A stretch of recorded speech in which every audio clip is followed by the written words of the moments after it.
করছি ষষ্ঠ শ্রেণীর ফ্র্যাগ্রেন্স বইয়ের লেসন 5 রিভিশন লেসন থেকে লেসন 4 পর্যন্ত যে সমস্ত সমাধানের ভিডিওগুলি আমি অলরেডি আপলোড করে দিয়েছি সেগুলির লিঙ্ক যদি তোমরা পেতে চাও তাহলে আমার ডেসক্রিপশন বক্সে ফলো করো, সেখান থেকে তোমরা সেই সমাধানের ভিডিওগুলো অনায়াসে পেয়ে যাবে। আর যদি চ্যানেলে তুমি নতুন হয়ে থাকো তাহলে অবশ্যই চ্যানেলটি সাবস্ক্রাইব করবে এই ধরনের নতুন নতুন ভিডিওগুলি পাওয়ার জন্য। আর ভিডিও দেখার পরে বা তুমি মাঝপথেও ভিডিওটাকে লাইক করে দিতে পারো। তো শুরু করছি লেসন 5। লেসন 5-এর প্রথমে আমরা দেখে নেব, তোমরা তোমাদের বইয়ে 81 পৃষ্ঠা খুলবে, প্যাসেজ আছে, সেই প্যাসেজটি আমি একটু পড়ছি, তোমরা দেখো। এখানে বলেছে, দেখো, a group of young school children went on an excursion. তো একদল স্কুলের ছাত্রছাত্রীরা বা স্কুলের ছেলেমেয়েরা তারা একটি শিক্ষামূলক ভ্রমণে গিয়েছিল কলকাতার ইন্ডিয়ান অর্থাৎ ভারতীয় জাদুঘরে। মিউজিয়াম কথার অর্থ হচ্ছে জাদুঘর। They were very much excited, তারা এতটাই আনন্দিত ছিল, তার কারণ হচ্ছে since it was their first visit to museum, তার কারণ এই প্রথমবার তারা কোনো জাদুঘরে বেড়াতে যাচ্ছে। দে ওয়ার স্পেল বাউন্ড, তারা খুব হতবাক হয়ে গিয়েছিল টু সি দ্য লং করিডর্স, তো ওখানকার যে বড় বারান্দা, সেই বারান্দা দেখে তারা হতবাক হয়ে গিয়েছিল। ফ্ল্যাঙ্কড বাই টল কলামস, যে বারান্দাগুলি পাশে অবস্থিত হয়ে আছে বা পাশে আছে বড় বড় লম্বা লম্বা থাম। They were introduced to ancient Egyptian civilisation in their history books, এর আগে তারা ইতিহাস বইয়ে মিশরীয় সভ্যতা সম্বন্ধে কিছুটা পরিচিতি লাভ করেছে।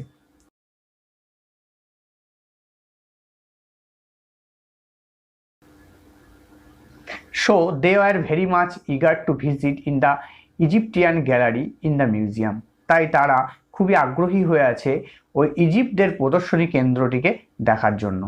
At the entrance of the hall, ওই হলে প্রবেশ করার মুহূর্তে বা ঢোকার পূর্বে দে ওয়ার ফ্যাসিনেটেড, তারা মুগ্ধ হয়ে গিয়েছিল বাই দ্য রিপ্লিকা অফ ফিংস, ওই ফিংসের যে অবিকল প্রতিমূর্তি সেটি দেখে। দ্য সিম্বল অফ স্ট্রেংথ, যে স্ফিংসটি একটি পরাক্রমের প্রতীক।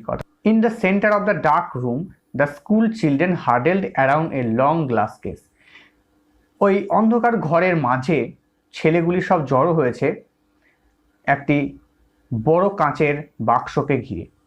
ইট কন্টেন্ডেড এ 4000 ইয়ার ওল্ড মমি, এটির মধ্যে 4000 বছর পুরনের একটা মমি আছে। The guide explained to them the Egyptian belief of life after death, ওখানকার যে গাইড ছিল সে গাইডরা বর্ণনা করলো যে ইজিপ্টরা বা ইজিপ্টবাসীরা কি বিশ্বাস করতো না মৃত্যুর পরে তাদের একটা জীবন আছে। The unique way to preserve dead bodies of ফেরাউস left a deep impression on young minds as they came to know the process of mummification.